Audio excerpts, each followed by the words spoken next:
네, 우리 할렐루야 샬롬 하고 인사합니다. 할렐루야 샬롬 샬롬 샬롬 샬롬 샬롬. 하나님 사랑합니다. 여러분 주 안에서 사랑합니다.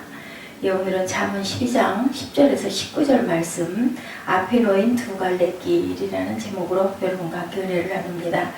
의인은 악인은 계속 의인과 악인의 말씀을 하고 있는데 두 갈래 길, 우리는 항상 선택을 해야 되는 그러한 그 선택의 길에 놓여 있습니다. 봄에는 아름다운 꽃길, 가을에는 또 단풍이 드는 그런 아주 아름다운 길들, 우리 혹시 숲에 가보시면 소록길 예쁘게 나 있는 길들 있죠. 그런데 가끔 가다가 어느 길로 내가 이렇게 가야 나중에 나갈 때 편할까, 아니면 지름길이 될까를 우리가 골똘하게 생각할 때가 있습니다. 길을 모를 때일수록 그렇죠. 예, 낙엽이 곱게 쌓인, 또한 꽃이 만발해 있는 그러한 숲길 우리가 봤을 때 너무너무 아름답죠.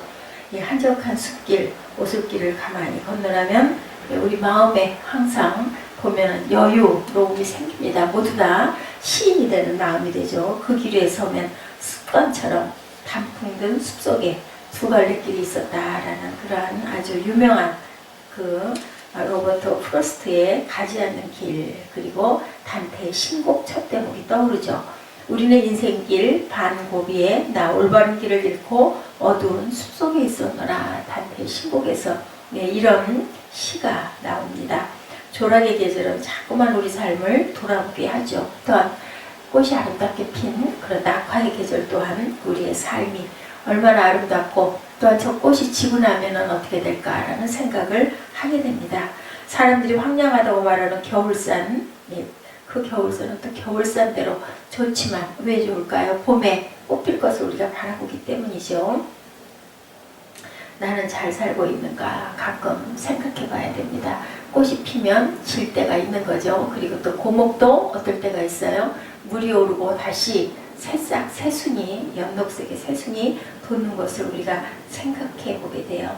어떨 때 그 꽃이 피고 잎이 날까요? 그 나무가 겨울에 잘 동면을 잘하고 있어야, 살아있어야 새순이 나는 거죠. 또 또한 우리의 삶이 잘 살아야 우리의 영생의 길을 갈 수 있기 때문에 나는 잘 살고 있는가 생각해 봐야 합니다. 잘 산다는 것은 물질적 풍요나 사회적 성취로 이루어지는 것은 결코 아니죠. 삶의 순례로 이해하는 이들은 어떻게 생각하는가? 네, 그에게 중요한 것은 나는 어떤 사람인가라는 질문입니다. 그런 이들에게 삶은 자기 닦음의 과정이기도 합니다. 성경의 성문서들은 사람을 악인과 의인, 어리석은 사람과 또한 지혜로운 사람으로 나누어 설명하는 경우가, 오늘 잠언도 마찬가지죠. 세상에 전적으로 악한 사람이나 전적으로 또한 의인, 선한, 의롭다 생각하는 그런 사람은 어디에도 없다. 어리석은 사람과 지혜로운 사람으로 우리가 나누지만 어디에나 다 완벽한 악인도 완벽한 그러한 선인, 선한 구성만 있는 사람도 없다. 악인들로는 어리석은 사람들은 자기를 중심에 놓고 늘 살죠. 자기 이익과 편안함을 얻기 위해서 다른 이들의 수단으로 삼는 일에 주저함이 없습니다. 하지만 의인들, 지혜로운 사람들은 늘 다른 사람들을 배려하고 그 사람들을 우리가 항상 바라봅니다. 더 나아가 내 삶의 더 큰 질서 속에 내 삶을 세우려고 할 때가 많습니다. 처리해야 할 많은 일들에 쫓겨 살다 보면 나도 모르는 사이에 내 중심적 사고 속에 갇히게 돼요. 다른 사람을 돌아볼 경황이 없습니다. 내가 바쁘면 그냥 얼른 가야 되고, 그리고 내가 아직 여유가 있을 때는 주저앉게 되는 게 사람의 속성입니다. 그럴 때일수록, 급할 때일수록 어떻게 해요?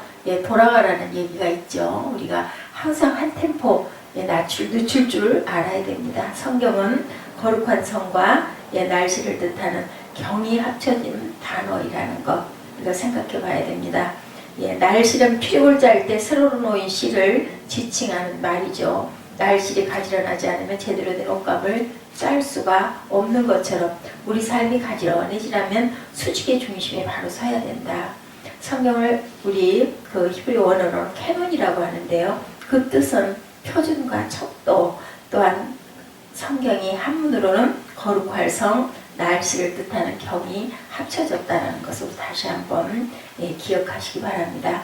우리 삶을 자꾸만 캐논에 따라 조율하지 않는 방향을 잃기 쉽다. 어떤 뜻이라고요? 척도이다, 표준이다. 원어로는 그렇게 설명되어지고 있습니다. 생명을 대하는 태도, 자문에는 일정한 서사 구조가 없죠. 잡다한 이야기가 그저 나열되어 있는 것처럼 보이는데 어쩌면 자문은 본래 그런 것인지. 잠자는요, 바늘, 침을 뜻합니다. 자문은 콕콕 찌르는 말이라는 거죠. 무감각을 깨뜨리는 말이다. 느슨해진 우리 마음을 경계하는 말이기도 합니다. 자문에는 분명한 중심이 있다는 것을 또한 알아야 되죠. 야훼를 경외하는 것이 지식의 근본이라는 가르침이 바로 그것이죠. 야훼 경외는 자기보다 큰 세계가 있음을 인정하는 것입니다. 제주도에서 어디에서 봐도 한라산이 바라보인다고 합니다. 잠언의 모든 구절들은 바로 이 대목과 연결이 된다. 무엇과 야훼를 경외하는 것이 지식의 근본이라는 이 말씀과 항상 잠언은 연결이 됩니다.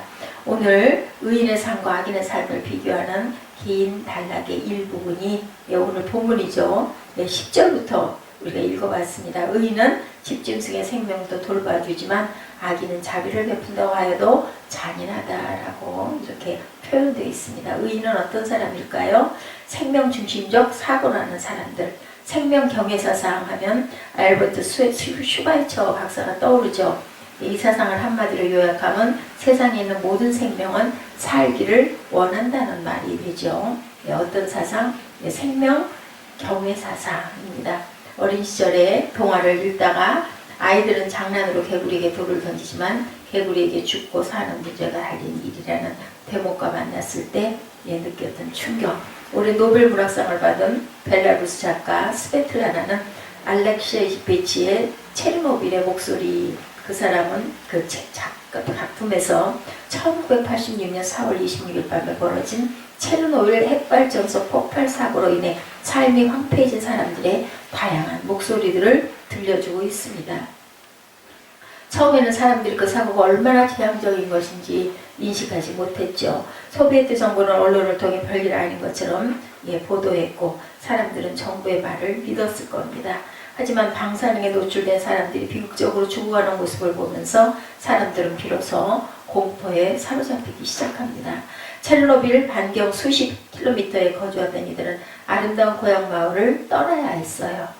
땅에서 자라는 식물들을 수확할 수도 없었고 아름답게 피어나는 꽃의 향기를 맡을 수도 없었습니다.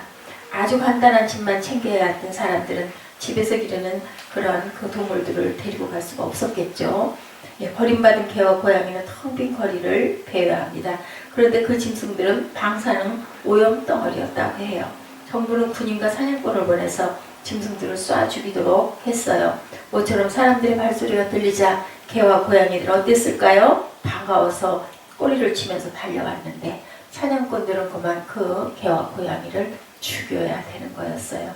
정말 처참했겠죠. 의인은 모든 생명이 그 자체로 목적을 지닌 존재로 여기는데 아끼고 존중해야 되는데 하나님께서 세상 만물을 지으셨다고 고백하면서 그 고백이 진실하다면 세상에 어떤 것도 함부로 손을 대서는 안 되는데 생명에 있는 개와 고양이들을 죽일 수밖에 없었다는 거죠. 왜요? 사람이 그 개와 고양이와 만나면 호흡기로도 또한 그 털로도 그것이 옮겨지면 사람이 죽기 때문입니다. 세상에 있는 모든 폭력의 뿌리에는 이러한 무가 자기중심적인 그러한 사고가 놓여 있다. 우리의 인간됨은 자기 욕망을 거슬러 타자 중심적 사고를 할 수 있는 데 있다는 게 아닐까 생각해 봅니다. 12절 이것을 함축하고 있죠. 악인은 불의한 이익을 탐하지만 의인은 그 뿌리로 말미암아 열매를 맺는다. 살리는 말과 죽이는 말에 대해서도 나타나 있습니다. 의인과 악인의 차이가 가장 두드러지게 나타나는 것은 언어 생활이죠. 성경은 하나님께서 말씀으로 세상을 창조했다고 말씀하죠. 요한복음도 나아가서 태초에 말씀이 계셨다라고, 그 말씀은 곧 하나님이셨다라고도 선언합니다. 사람과 사람 사이를 이어주는 말이 있고 단절시키는 말이 있어요. 생명을 북돋아 살리는 말이 있는가 하면 생명을 위축시키는 그러한 죽이는 말들도 있습니다. 깊은 잠에서 깨어난 아담은 자기 앞에 있는 하와를 보고 사랑의 노래를 불렀죠. 이제야 나타났구나. 이 사람 뼈도 나의 뼈, 살도 나의, 살 중에 나의 살, 뼈 중에 나의 뼈라고 이렇게 표현했어요. 창세기 2장 23절이죠. 아담의 말은 북돋고 살리는 말이었고 죄가 들어오자 그 말이 그만 바뀌어버리죠. 하나님께서 저와 함께 살라고 짝지어주신 저 여자가 먹으라고 했습니다. 이렇게 핑계를 댑니다. 이것은 너와 나를 가르치는 단절의 언어입니다. 나는 우리 시대의 가장 큰 문제를 언어의 타락이다라고 저는 생각합니다. 스위스 작가인 페터 백셀의 소설 책상은 책상이다에는 외로운 한 남자가 등장하죠. 아무런 가정적 사회적 책임도 지지 않는 무료한 시간을 달래기 위해 자기 스스로 한 가지 게임을 해요. 그것은 사물들의 이름을 바꿔 부르는 이름이었어요. 침대를 사진으로, 책상을 양탄자로, 의자를 시계로, 시계를 사진첩으로 부르죠. 예컨대 그는 침대에서 일어나 의자를 끌어당겨 책상 앞에 앉았다는 문장은 사진에서 일어나 시계를 끌어당겨 양탄자 앞에 앉았다라는 문장으로 바꾸는 식이었다고 해요. 그는 그 일에 열중했고 자기 나름의 세계에서 불편함을 느끼지 않고 살았습니다. 문제는 그가 더 이상 다른 이들과 소통할 수 없다는 사실이죠. 맞죠? 말들이 제값을 잃고 떠돌 때 우리는 누가 무슨 말을 해도 믿을 수도 또한 들을 수도 없습니다. 이해할 수가 없어요. 말의 내용보다 중요한 것은 누가 한 말인가가 됩니다. 그가 내 편이면 그가 한 말은 옳고 내 편이 아니면 그가 한 말은 다 그런 말이죠. 바로 이게 타락한 언어가 빚어내는 디스토피아입니다. 잠언은 악인은 입술을 잘못 놀려 덫에 걸리지만 의인은 재난에서 벗어난다. 13절에 증거하고 있습니다. 악인의 말은 결국 자신을 사로잡는 덫이 되고 만다라는 것이죠. 문제는 진실한 말과 거짓된 말을 분별하기가 어렵다는 사실입니다. 욕망이 첨예하게 충돌하는 상황에서 누구의 머리에 오른지 가늠하기가 어렵습니다. 그렇기 때문에 우리는 분별력이 필요하죠. 그의 말이 어디에서 출발하는지 우리는 잘 살펴봐야 되겠죠. 분별력을 발휘하지 못할 때 우리의 언어를 지배하는 이들의 먹잇감이 되고 만다라는 것. 잠언은 진실한 말과 거짓된 말의 분별력을 간략하게 가르쳐주고 있습니다. 함부로 말하는 사람의 말은 비수 같아도 지혜로운 사람의 말은 아픈 것을 낫게 하는 약이다. 진실한 말은 영원히 남지만 거짓말은 한순간만 통할 뿐이다 라고 본문에서 말씀합니다. 아무리 좋은 말이라 해도 누군가의 감정을 상하게 한다든지 모욕을 느끼게 하는 말이라면 그 말은 해서는 안 되는 말이다. 우리는 빈정거리는 말, 모욕하는 말, 특정한 이미지 속에 가두려는 말, 상처를 입히려는 비수와 같은 말이 빚어내는 혼돈 속에서 길을 잃고 있죠. 이런 혼돈을 만들어내는 이들은 대개 혼돈 뒤에 숨어 자기 이익을 도모하는 악인들이다. 악인들의 거짓말은 한순간만 통할 뿐입니다. 그 말을 아무도 나중에는 신뢰하지도 않고 믿지도 않는다. 이래서 우리는 들을 줄 아는 사람이 필요합니다. 마지막으로 어떤 사람이 어리석은 사람인가 생각해 봅니다. 어리석은 사람은 못 배운 사람이 아니고 남에게 배울 생각이 없는 사람이라는 것. 남에게 배울 생각이 없는 사람은 발전할 수가 없죠.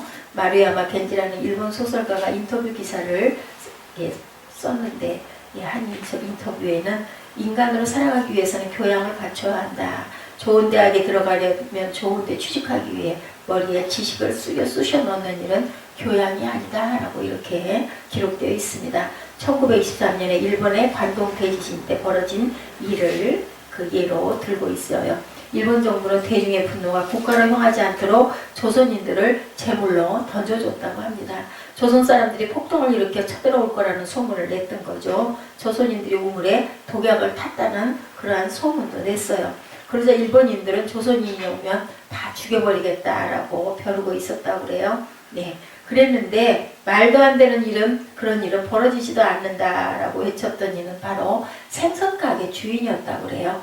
마루야 겐지는 묻습니다. 대학 교수와 생선장수 둘 중 누가 더 교양이니까 이렇게 얘기하고 있다고 그래요. 오늘 본문도 같은 사실을 가리키고 있죠. 우리 본문 15절 16절 같이 있습니다. 어리석은 자 사람은 자신의 행실만이 옳다고 여기지만 지혜로운 사람은 충고의 귀를 기울인다. 미련한 사람은 쉽게 화를 내지만 슬기로운 사람은 모욕을 참는다. 어리석은 자와 지혜로운 자의 차이는 타인의 말을 경청하느냐 아니냐에 달려있다. 자기 그 견해만 옳다는 이들은 지혜로운 듯 보여도 사실은 어리석은 사람들이죠. 미련한 사람은 자기 뜻이 관철되지 않으면 화를 내지만요, 슬기로운 사람은 모욕적인 상황 속에서도 본인을 자신을 돌아볼 줄 알아야 된다. 우리 앞에는 늘 이렇게 두 갈래 길이 놓여 있습니다. 악인의 길과 의인의 길이 그렇죠. 지혜로운 자의 길과 어리석은 자의 길이 또한 그렇습니다. 시편 1편도 같은 상황을 보여주죠. 시인은 악인의 길을 따르지 않고 죄인의 길에 서지 않고 오만한 자의 자리에 앉지 않는 일을 가리켜 복 있는 사람이라고 말합니다. 복 있는 사람이 되기 위해서 늘 내 자신의 하나님의 마음에 이때째 잘 연결되어 있나, 잘 뚫려 있나, 그것을 생각할 줄 알아야 되겠죠. 그런 이들을 가리켜서 어떤 사람들, 길이 잘 뚫려 있는 사람들, 통하는 사람들, 오직 주님의 율법을 즐거워하며 밤낮으로 율법을 묵상하는 사람들이다라고 이렇게 기록되어 있어요. 우리가 오류를 범할 수 있는 사람이라는 사실을 항상 인정할 줄 알아야 된다. 다른 이들의 말에 귀를 기울이고 배우기 위해서 마음을 열 줄 알아야 된다. 나에게 단 소리만 들으려 하지 말고 쓴소리도 잠깐은 불쾌할 수 있지만 곰곰이 생각해보고 내가 어떤 그런 부분이 있는지를 뒤돌아볼 줄 알아야 되겠죠. 그래야 우리가 악인의 길에서 벗어날 수 있고 아주 잘못된 길 가다가도 다시 고쳐서 갈 수 있습니다. 우리가 꽃 피는 계절 또한 꽃이 지는 계절, 우리나라는 정말 사계절이 정확하죠. 눈이 덮인 또한 아버지 푸른 실록을 주시는 그러한 계절들을 우리가 사계절을 다 가지고 있습니다. 우리가 조락의 계절, 가을에, 여름에, 봄에 미쳤던 모든 것들이 결국은 겨울을 준비하듯이 우리 삶에 들여온 그 모든 것들 하나 둘 내려놓을 줄 알고 겸허하게 하나님 앞에 서야 하겠죠. 우리 말과 행실이 세상을 어지럽히고 있는 것은 아닌지, 내가 과연 세상에서 온전한 길을 잘 가고 있는지, 잘못된 길을 계속해서 가고 있지는 않은지 항상 나를 돌아볼 줄 아는, 항상 성령께 귀를 기울이고 성령의 말씀에 의지할 줄 아는 그러한 하나님의 빛을 향해서 나가는 빛의 자녀들 다 되시기를 주님의 이름으로 축복합니다. 기도하시겠습니다.